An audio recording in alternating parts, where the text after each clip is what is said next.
बिस्मिल्लाहिर्रहमानिर्रहीम अस्सलामु अलैकुम। इंसान और उसकी सोच। इंसान कई किस्म के होते हैं। एक वो इंसान भी होते हैं जिनको माजी में रहना सबसे पसंद होता है और उन पुरानी यादों के सहारे जीते हैं। एक वो लोग भी हैं जिनको अपने मुस्तकबिल की बहुत फिक्र होती है।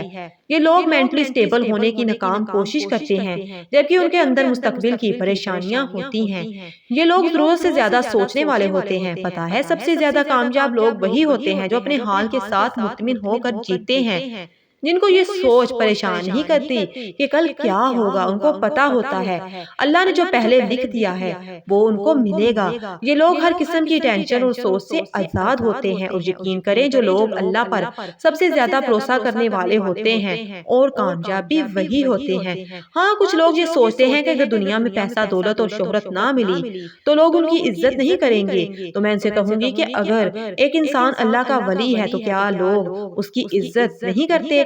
हाँ, आज के दौर में अल्लाह के वली बहुत कम मिलते हैं। वो अपनी पहचान छुपा कर रखते हैं मगर उनका रुतबा अल्लाह के यहाँ बहुत आला होता है। मजीद ऐसी वीडियोस के लिए चैनल को लाजमी सब्सक्राइब करें, वीडियो को लाइक करें, शेयर करें। जज़ाकल्लाह।